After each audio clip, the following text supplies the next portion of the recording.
Hello, Jim Tincher. Welcome to the Doing CX Right show. Thanks, Stacy. I'm glad to be here. I'm glad you're here too, because you are always cooking up a storm. So many different projects. It's hard to keep track. And well, let's dive into first, who are you? What do you do professionally? Tell my audience. Sure, Jim Tincher. I am the founder and mapper-in-chief at Heart of the Customer. We're a customer experience consultancy, probably best known for journey mapping. It's what our book was on, and really helping, taking a little bit of a different approach towards improving customer experience. Why? Why do you do this? What's your passion?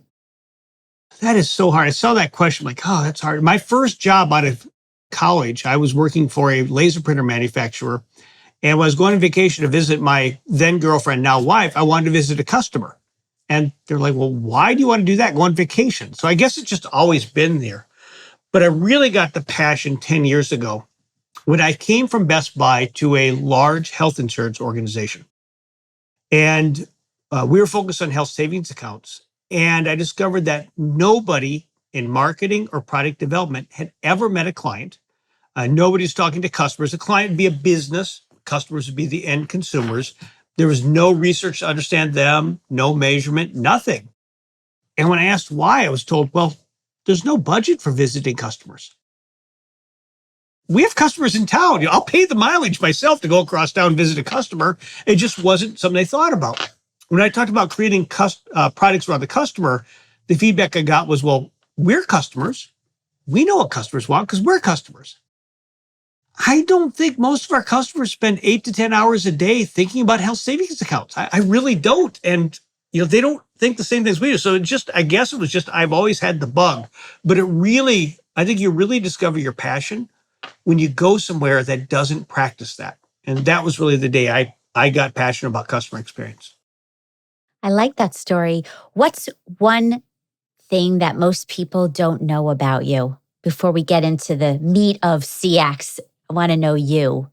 Well, it's not customer experience related, but when I was 21, I was on a leave of absence from college. At home, I worked for Winnebago Motorhomes. My dad designed Winnebagos, and I decided to run for mayor.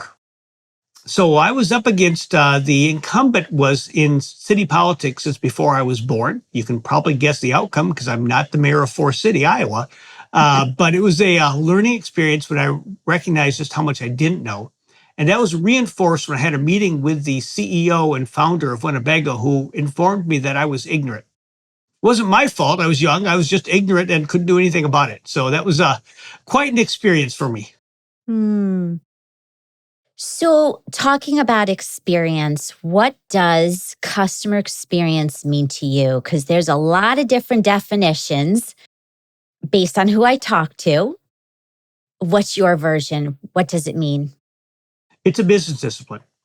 And as a business discipline, it has to result in a better business, not defined as a survey score, not defined as a promoter who says they will talk to others about you, but defined by behaviors, by creating experiences so good that customers will want to stay with you longer, will want to buy more from you, and will want to actively advocate on your behalf. That's what customer experience is about, is creating those outcomes. So let's go into what you write and speak a lot about, how hard it is to be your customer. What is that about? Well, and it's old thinking, actually. It is important to think about how hard is it to be your customer. And that's important for us to really understand their perspective about how many hoops you put up there. But as I've been doing more and more work, I've discovered that that's actually not the most important question. It's a little bit controversial since that's the name of my book. But, a lot of us measure the customer experience through a combination of effectiveness, ease, and emotion. And that, of course, is all about ease. But now what I've discovered doing more and more research is that that's not what most matters for loyalty. We talk about those outcomes I mentioned earlier, buying more, staying longer, advocating. You don't earn those by being simpler to work with. Your electricity, pretty simple to work with the electrical company. You just plug things in, they work, and you get a bill. I don't know about you. I'm not actively advocating for my electrical company. If I had a choice, I might go somewhere else. We don't in Minnesota. Loyalty happens when you create an emotional connection. When you find the emotional North Star for your brand, you measure it and you make that happen. And so even though that was my thinking 4 years ago when we first started writing the book, I've come a long way and recognized that, yes, it's important to be easy to work with, but that's not how you earn loyalty. Now, how emotionally effective is your experience isn't quite as pithy of a title, but that's really more my thinking is these days. I agree about the electric company. I used to work for telecom, AT&T, when I first started my career back when. And at that time, I mean, 800 numbers were just becoming a thing. Mhm. And I remember that dial tone, it's still today. I mean, you take that for granted.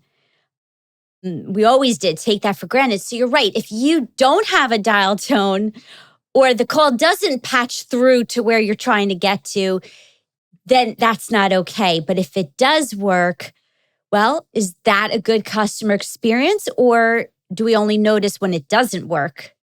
Right. And it is possible to create more of a connection, even in utilities. There's Hydro-Quebec won the Customer Experience Awards about a year ago, North American Customer Centricity Awards, for creating great experiences with their customers and creating an emotional connection. It's not common, but it is possible. Yes. So talk about ways that people can actually do it right. What can they do if they're a small company or they're a big company? I mean, there's let's assume there's not a big budget, right? But they Mhm. want to be customer centric. So how do you make it easy for your brand? What's some of the tactics that you advise people? Well, I start with the ad card change model. And that is if you want to drive a change, such as being more customer centric, your employees, in this case, have to be aware of the need to change. They have to desire to change. They have to know what to change. They have to be able to change, and it has to be continually reinforced. And when we did interviews with over 100 people involved in customer experience, they really focused on the two A's and the K. We need to be more customer centric because it has all these outcomes. Here's how to do it, and now here's some training to help you get there. And they don't take the time to build desire or to reinforce it with your leadership. And those are the two things to think about. And so, Marlon Simer, friend of mine, great customer experience leader. She focuses on creating 30 to 90-second videos of customers, sharing when they're doing well. She's at Prime Therapeutics, a pharmacy benefit program, and when they're maybe falling down a little bit. And so those videos help people to understand what makes a difference. Sam Wegman is with Univar. They're a distributor. They distribute chemicals. So if you're a smaller company, instead of going right to Dow, for example, you would work with Univar, who would represent Dow and others. And she used to work in accounts payable. And she thought she had no connection to the customer experience until she moved to customer service and found out there were customers not getting their products because the newer accounts payable person wasn't paying in time. Therefore, they get the products to pay. And so she focuses on connecting everybody in the organization with the customer experience, helping them to understand how they impact customers, and then using that to create desire by showing the link. Then bringing in the training to be able to do it, but focusing on that desire. I mentioned Hydro-Quebec earlier. They took their CFO and they brought their CFO to the contact center. And they had her listening on calls, but also to talk to the customers. To actually she wouldn't answer the question, but she would then talk afterwards about what was your experience like and learn more about what it's like to work with them. And they made a big deal out of it about the CFO coming to the contact center. So then all the other executives want to do the same thing. They wanted their turn to be in the contact center. And so they created desire to come there and learn more about customers. Awareness, knowledge, ability are all important. But creating desire, hey, it's the cool thing to think about customers, and then having your executives reinforce how important it is, that's how you get people focused. Hmm. So, what has been, from your experience, which brands are doing it right? Well, I mentioned a few of them. It's we do a lot of work with business to business brands and B2B to C, which are a little bit harder for people to internalize because they don't see them every day. I love going back to the example of Hydro Quebec. Amazon makes their executives take calls. That's a whole level beyond. They give them coaching and support so that they're not just floundering, but to understand how hard that role is. And that role is really hard. There's the usual suspects, but I like to go different places and more of the B2B because those are the unsung heroes. And one example I really enjoy is Jen Zamora at Dow. Now, Jen, my guess is most people here are not Dow customers. They measure effectiveness, ease, and enjoyability.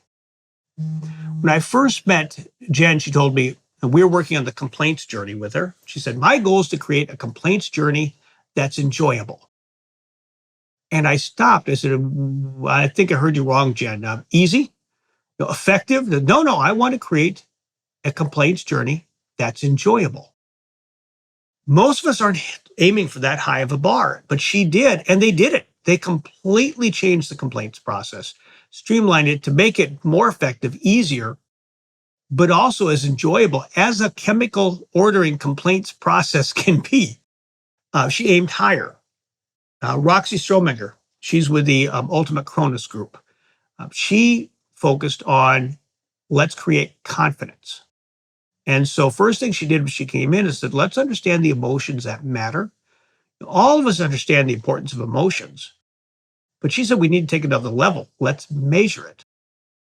She identified 4 positive and 4 negative emotions and then added those to her surveys. And so they're now tracking those 4 positive and 4 negative emotions. And she works across the organization to look at how do we improve, for example, confidence, which is their emotional North Star. How do we reduce frustration? And so they are actively tracking that as they do the experience. Hmm. What is a journey map, Jim? How do you define that? Well, the map itself is a visualization of your customer's experience with you. It could be the end-to-end experience. It could be a sub-journey. Onboarding, for example, is often the most important sub-journey, getting support. The map itself is that visualization. And it's critical to make it highly visual because that's what helps the lead create that desire we talked about earlier. But while people buy the map from us, and that's a key part in terms of the sales process, what they're really getting is not the map, but the mapping. And that's what's most critical. Last week, I was on a podcast, sorry, I was on a webinar with the CXPA and Quadient. And we asked participants to chat, when they think of journey mapping, what do they think of? And one common one was a hot conference room. Completely the wrong way to think about journey mapping. Journey mapping does not happen in a conference room. Journey mapping happens at your customer's site while you're out there visiting them. Now, granted, we're still coming out of COVID, so maybe it's over Zoom instead. But you don't create a customer journey map in a conference room with employees. You create a customer journey map by being out there talking to your customers firsthand. And going back to I mentioned earlier, Jen working on a complaints journey, we visited customers all throughout the world, France, China, Brazil, as well as in the United States. It's talking to customers firsthand, a qualitative discussion, and then bringing it back and then creating the visualization based on what you learn. Now, also involving your employees then, not on creating the map, but hearing what's happening, bringing them with you when you do the interviews, and then having them help to think through the implications of the map. We find the moments of truth. What do we do about it? So it does involve employees, but not to create the map, but to create the ideas that come out of the map. I agree with you. Well, one of the things I also believe is that you can use the map as a way to break silos. Oh, yeah. And right. And that's, I found the bringing finance to the table, bringing marketing to the table, bringing all those different functions to design the map or what internal thinks it could be, or map it out what it is. And then obviously you have to validate with real customers. But again, do you agree that is a tool, a vehicle to bring people together? I mostly agree. Let me go specifically. I absolutely agree. It's important to bring everybody together to tell you what they think the map is. We call it a hypothesis map, and we involve different folks throughout the organization to tell us what they think the journey is like. And your point earlier, we did a survey a number of years ago. We found that 70% of the time, customer experience people do not involve IT in journey mapping. I've never yet, in 8 years now, it'll be 8 years on Thursday, I've never run a journey mapping initiative that doesn't have IT implications. 93% of the time, they don't involve HR. Yet every journey mapping initiative involves culture.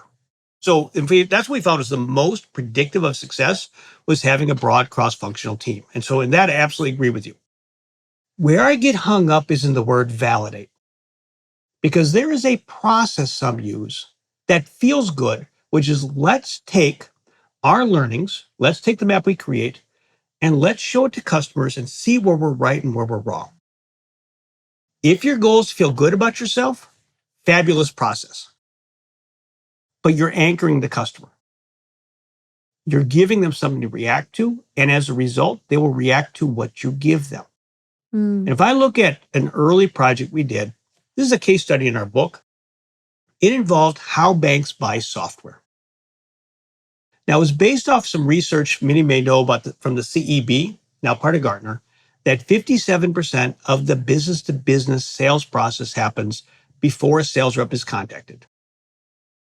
And so what the CEB talked about is that's all digital. Customers come to your website. That's why you need a great digital presence. And so we did that hypothesis mapping you talked about. We brought in folks from the programming team, from IT, from marketing, from sales to tell us what they thought the journey was. And it looked like what you expect. It was about going to the website. It was downloading forms. It was looking at case studies, all those things. So we went out and we talked to bankers. We talked to those who either just had purchased or were in the process of purchasing. And we asked them about their journey. I remember one guy talked to Frank. And Frank told me, yeah, all that stuff, I do that. I go to the website, I go download, I do all that stuff. But I don't do that for everybody because they all say that the software works. They all say they're compliant. They all say they're secure. They all say so. I don't believe any of it. I don't care. What I do is I call another banker. I talked to a buddy of mine in Chicago I met at a conference, and I asked him, who do you use? I call Marge down in Florida, say, who do you use? I can't trust any of those software companies. I trust other bankers. And so I call them. I find out who they use. And once I got my list down, then I do all those other things. And so our finding was that it's not banks who are buying software. It's bankers. Banks do all that stuff. They do reference checks, all those other things. But a banker only calls somebody he trusts. Had I shown Frank our client's map, he would have said, oh, yeah, I do all that. And I'd agree, fiddle those few things. He never would have gone back to those things he does before the spots on the map. He would have reacted to what I put in front of him, which is why Mm. you do not validate your journey map. You do that process as part of change management. Use that to help develop your discussion guide. And then you throw the map away. You go out and talk to customers. You find their experience. Then you take it out of the trash and compare the two. But you never show customers your hypothesis map because you're anchoring them and you will get polluted results. Mm. When you talk about maps, now there are people behind the maps who have to deliver on the experience. And what's your view on motivation? How do you get employees? What are the different ways you can get employees to deliver excellence? I like to say deliver even when the boss isn't looking. Right. What have you seen that's, in your opinion, great tactics and poor choices? Well, it comes back to emotions. Everything does. We all make emotional decisions first, then validate or come up with rational reasons afterwards. So when you're looking at your employees, you look at what motivates them. And often, nobody wakes up and says, I want to create a bad experience. That's not how people think. So we need to figure out how do we enable them and how do we inspire them to create great experiences. And there are a couple ways to do that. One, as I mentioned earlier, is bringing the customer to life, whether that's through videos, whether that's through actual personal connections, bring it there. And the second part is giving feedback on how we're doing. And the best way to do that, back to what we were talking about earlier, is through showing emotions in the journey and how we're doing. The Veterans Administration, their emotional North Star is trust. They measure trust, they report on it publicly, and they inform all their locations about how that location is doing against trust. It ties right to their mission and it inspires their staff on how do we go even better at creating trust in our veterans. So it's a combination of identifying the emotions you need, identifying the motivations for employees, obviously making it easier to do their work, but then also giving constant feedback on how we're doing against, in this case, the outcome we're trying to create, which is trust in our veterans. A lot of companies, salespeople especially, are driven because of their bonus, Yep. because of the metrics. It's just a fact. So, where does CX come into that? Does it get tied, or is that not a good example or a good practice, I should say? Because it's a great debate. I've heard many different sides. What's your view? Well, first of all, I have not found any thought leaders who recommend tying bonuses to a high level CX score. However, almost every client we work with does it. It's just universal. There's a huge disconnect between the two. And I got really interested in this. I started a debate on LinkedIn, but it didn't work the way I expected. I asked, why is there the disconnect? Instead, everybody said, here is my belief of what we should do. Okay. I'm marginally interested in that. I really want to know, why is there such a disconnect? And I think it's because other companies do it. There's a social proof aspect to it. But I have seen zero evidence that it actually improves the organization's outcomes. And very interested in this. If you are incenting based on net promoter score, based on customer satisfaction score, there are two assumptions here. The first is that your staff knows how to create better customer satisfaction. I've not found that to be often true. Often the customer experience team, the market research team has the drivers of experience. They can say what most leads to that. But most folks you talk to don't have that knowledge. It's not been communicated effectively. That's solvable though. But the first assumption is that they know how to fix it. What I found is not often true. The second assumption is that they won't do it if you don't pay for it. I definitely challenge that. That is lazy leadership. Now, there's also a third assumption built in, which is that they won't do something else, possibly worse, that's more effective at driving the score than solving the problem. And that's where, and I don't like using the used car salesperson, although, we see that. When I had my car into the insurance company, Abra Auto literally gave me a filled out survey so I would know how to fill it out when I got mine. Okay, yes, we have that. But it's more pervasive than that. We find in a lot of business to business organizations that certain customers get offered the survey and certain other ones don't. Or others get followed up and reminded more often to answer the survey than others. That salespeople will give certain deals to customers if a survey is coming up to remind them that they're on their side. And we have heard in the business context as well that I need to get a 9 or a 10. That's my passing grade. And so you find gaming, even though it's less obvious than on the car dealership lot, We find gaming in business to business as well. And that third assumption is one most people don't think about what activities am I driving through this? Well, we are near the end. That went way too fast because I have many more questions. But with that said, I have two last ones for you, which Sure. is if I had tons of CEOs, leaders, entrepreneur owners of businesses, what's the one advice, one tip you have for them today? Customers are humans, and humans make emotional decisions first and rationalize them afterwards, not just to you, but to themselves. If you want to figure out the biggest driver of your success, it's to understand what emotions am I creating and what emotions should I create, measure it and manage it. Well said. And my last question, going back to younger Jim, who you talked about before. So imagine 20-year-old Jim, if you could go talk to him based on what you know now that you didn't know then, what's the one advice you'd say to yourself? Learn finance.